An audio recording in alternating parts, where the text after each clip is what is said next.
안녕하세요. 좋은 아침입니다.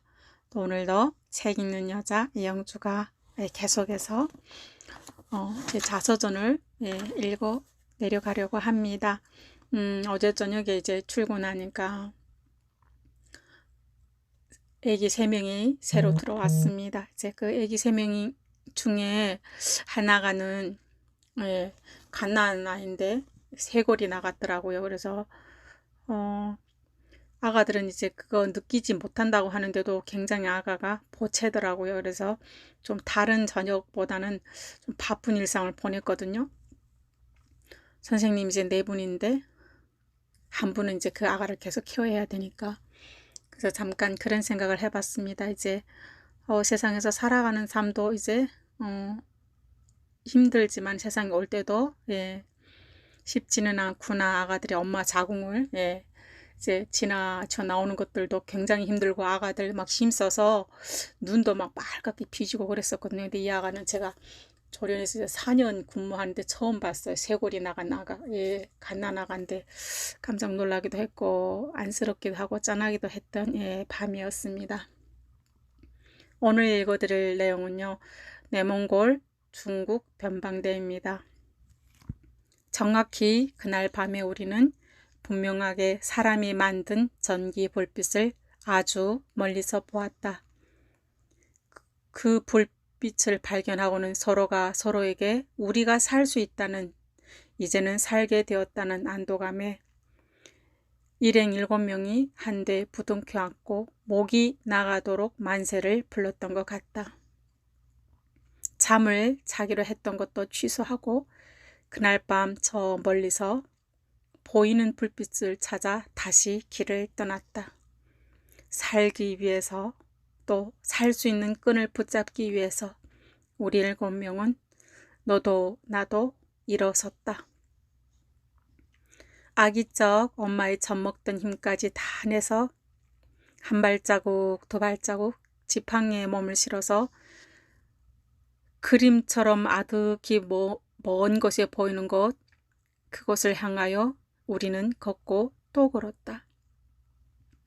얼어서 다 죽을 직전이던 것 같은 우리를 유일하게 받아줄 수 있는 그곳, 우리가 살 수 있다는 희망을 준 그곳은 참 멀고도 멀었다. 온몸을 지팡이에 의지하여 걷고 또 기고 넘어지고 쓰러지고를 수백 번, 산등성이를 넘고 들판을 지나 눈 덮인 길 아닌 길을 정처 없이 가다 보니 어느새 새벽 하늘이 푸름푸름 밝아온다. 그래도 살 수 있다는 희망이 우리를 힘들지 않게 했다. 90도 되는 절벽을 올라가야만 하는 길도 있었지만 각인한 절벽을 손끝 발끝 다 세워서 올라가려고 안간힘을 다 썼다. 진짜 절박하게 살고 싶어서 누구라 할 것 없이 그런 마음으로 그 절벽을 타고 올라갔으리라. 절벽을 넘어온 손끝과 얼어서 만신창이 된 발도 살겠다고 몸부림치는 나를, 그리고 너를 응원하고 마지막 피를 다 쏟았다. 인간의 의지가 그렇게 강한 줄은 나도 그때 알았다. 이제 정말 얼마 멀지 않은 거리에 통나무로 지은 집이 보인다. 저 멀리가 아닌 손을 뻗으면 금방 닿을 만한 거리에 빨간 전기 불빛이 우리 일행을 어서 오라고 너울너울 춤춘다.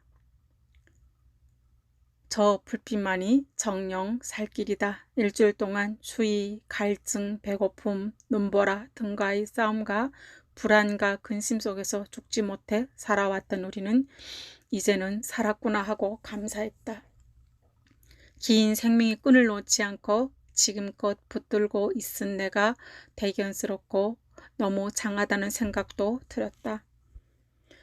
먼저 내몽골로 한국 간 선배들은 그리도 한국에 잘 갔다는데 그 잘도 간다는 한국행이 어째 우리 몸에 안 맞는지, 우리 일행은 그 누구도 체험하지 않았던 2월에 동장군이 세심한 지도 밑에 고생 죽을 고생을 다 하였다. 사람이 몰골 아닌 귀신이 몰골을 해가지고 자기 나라도 아닌 남나라 타국에서 어딘지도 모를 하늘 아래 눈 사막에서 이렇게 헤매야 한다는 것이 정말 너무 마음이 아팠다. 하지만 이제는 드디어 사람 냄새가 나는 이곳에 내가 그리고 우리가 왔다. 이제 일주일 동안이 한국행 원정을 마치고 종지부를 찍으려고 우리 일행 7이 안간힘을 써서 한 발 두 발 사람 사는 집 모양이 완연한 그 집으로 가고 있었다. 멀리서 알루미늄 주전자에서 김이 모락모락 나고 연기통으로 연기가 뭉게뭉게 나가는 모습이 내가 아직 생명이 있음을 알게 해주었다. 그때 갑자기 여기저기서 총구가 튀어나오더니 중국말로 손드릇하는 소리와 함께 개 짖는 소리도 들려왔다. 순간 머리가 하얘진다.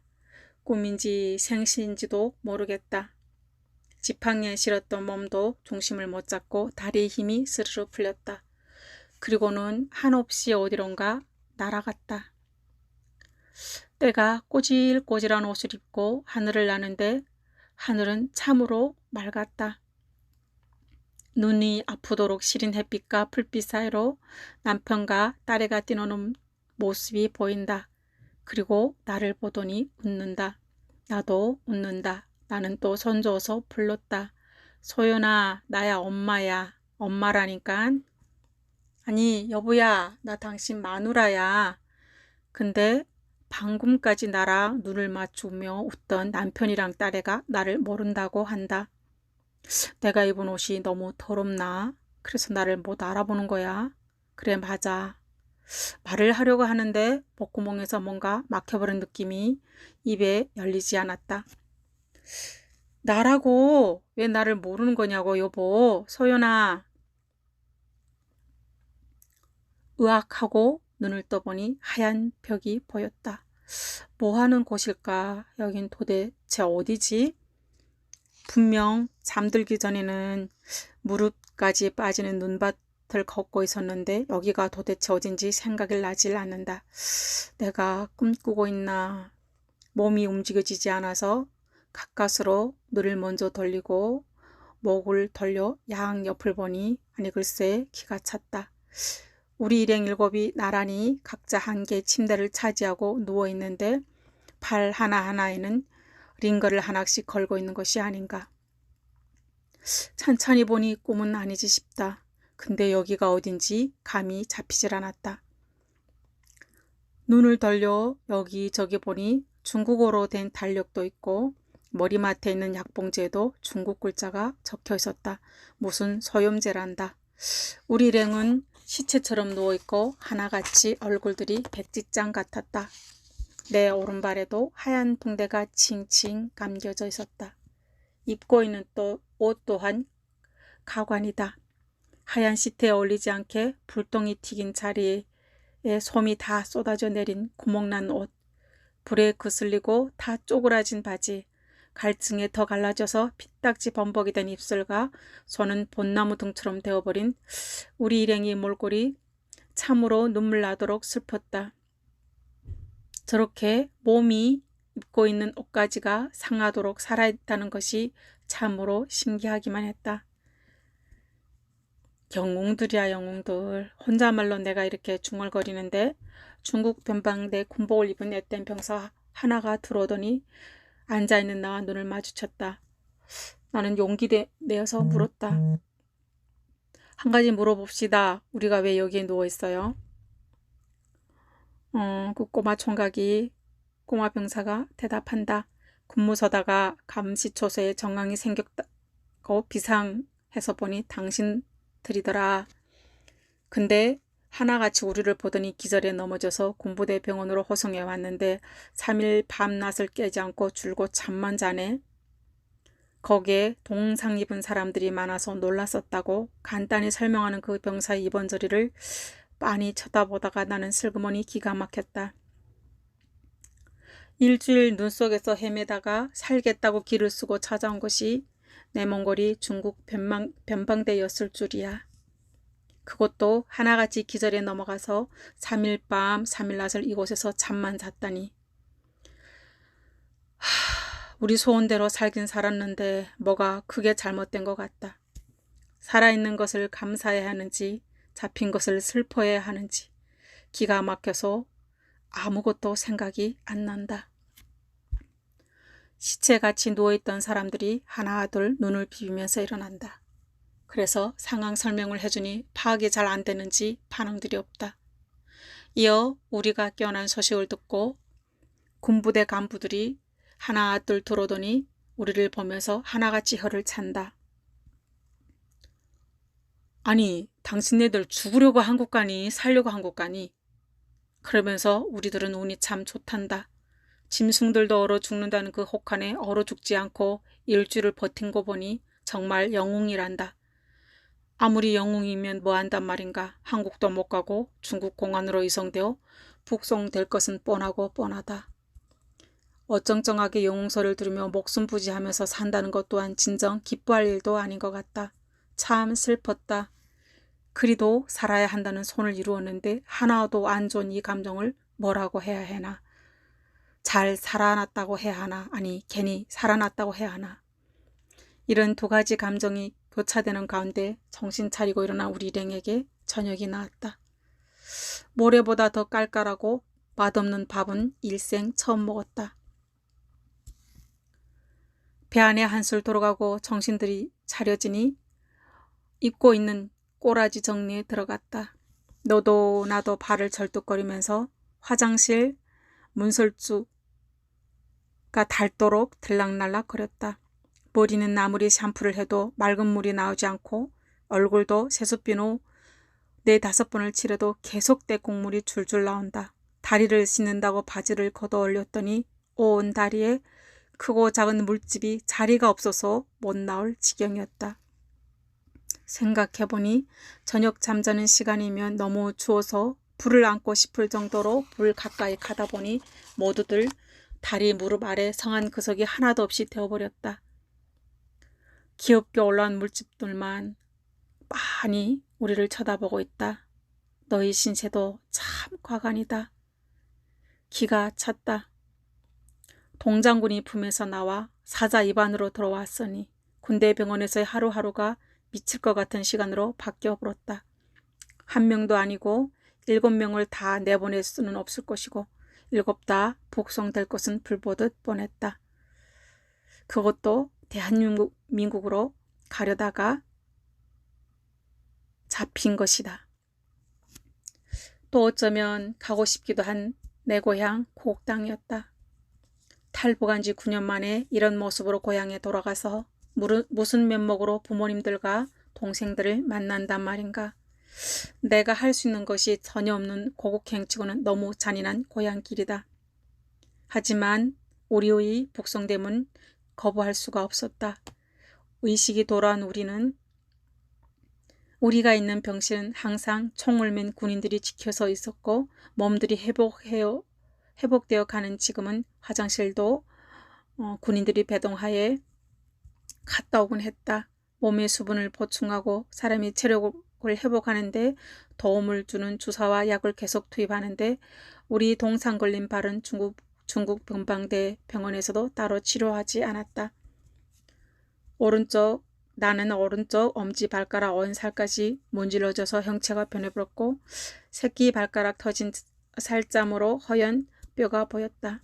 걸을 때마다 터진 살 사이로 피고름이 굴럭굴럭 새어나왔다. 몸도 마음도 만신창이 된 이 모습으로 가야 하는 고향길이 마냥 마음이 아팠다. 이제는 이 중국에 있는 남편과 내가 낳은 딸아이는 다시는 볼 수 없구나. 이런 생각이 머릿속에서 떠나지 않았고 이제는 모든 것이 북송과 함께 끝이 난다고 생각하니 베개이시 말을 사이도 없이 흠뻑 접근하였다. 어느 정도 몸들이 회복되자 우리들은 길림성 도문시에 있는 국제변방대 감옥으로 이감시키며 북송될 것이라고 이미 정해진 일정을 군 간부가 얘기해 주었다. 근데 이감되는 중에 군복 입은 이들과 다르게 훤칠한 키에 검은 양복을 빼입고 네모난 가죽 가방을 옆구리에 끼고 신문하는 이들이 있었다. 후에 알게 된 사실이지만 그들은 중국 연변에 있는 조선족 특수경찰로서 북한을 통하여 밀수되는 얼음, 마약의 일종과 탈북자 색출을 전담하고 있는 부서 직원들이라고 했다. 그들을 보면서 이런 생각이 또 들었다. 웃긴다고 해야 되나? 한 민족이 불에서 자라난 같은 민족이 민족을 잡아가는데 앞장서고 있다는 사실이 너무 한심했다. 물론 그네들은 군복을 입고 명령에 복종하는 신성한 군인이라 하지만 어쩐지 서글픈 생각은 지어지지 않는다. 군인들이 임무가 호송이 전담이라면 조선족 특수경찰들은 우리가 데리고 가려는 브로커에 초점을 맞추고 우리 일행에게 브로커가 누구인지 대라고 때로는 농담으로 마음을 누선하게 풀어주고 때로는 거칠게 협박하였다. 또 걸상을 들고 부수기도 하고 뺨을 때리기도 하면서 이제 우리가 걸어가야 할 전주곡을 보여주고 있었다. 북한으로 북송되는 것도 너무 두렵고 떨리는데 중국 조선족 경찰들의 행포 또한 너무 심해서 우리가 가야 할 그 기나긴 길들이 너무 싫었다. 나중에는 너무 얻어터지니 아픔도 별로 느낄 수가 없었다. 아니, 딱히 말한다면 눈 덮인 몽골이 눈사막에서 몸과 마음과 모든 것들이 너무 얼고 얼어서인지 다른 아픔이 느껴지지 않았다. 그냥 체념이라고 말하고 싶다. 그렇게 우리 일행은 사람이 아닌, 사랑하는 남편이 아내가 아닌, 사랑하는 내 딸이 엄마가 아닌 온전한 죄인이 되어서 내몽골 변방대에서 도문 국제변방 감옥대까지 몇 차례 이간되면서 너무 맞고 터져서 몸에 성한 구석이 하나도 없었다. 이렇게 북송되지 않기 위해 발버둥을 쳐도 내가 원하지 않아도 가야 하는 내 조국, 내 고향, 바로 눈앞에 있다는 사실이다. 그 하나에 지친 심신을 얹어놓고 서로를 위로했었다. 오늘은 여기까지 읽어드리겠습니다. 제가 요즘 되게 이제 흡족하다고 해야 되나? 집안에서 그런 그림이 있습니다. 이제 딸내미는 이제 일본에 갔고 저하고 남편이 있는데 저희 남편이 이제 23년인가요? 23년 만에 설거지를 이제 도와주네요. 근데 왜 그 그림이 그렇게 흡족한지 모르겠습니다. 만족이라고 해야 되나? 사실은 작은 건데 그래서 제가 왜 예전부터 해주지 않았냐고 그러니까 저희 집 아저씨는 또 이제 그런 얘기를 합니다. 내가 언제 안 도와줬냐고. 참 감사하고 행복합니다. 저렇게 작은 그림에도 너무 행복해하는 저를 보면서 저희 집 아저씨도 감동받았나 봅니다. 많이 살지는 않았지만은 인생은 부부일지라도 이제 작은 것이라도 감사할 줄 알고 작은 것이라도 이제 돕는 그런 것들이 삶의 또 질을 높이는 것 같습니다. 이거 들으시는 여러분들도 오늘 좋은 하루 되기를 빌어보겠습니다. 안녕히 계십시오.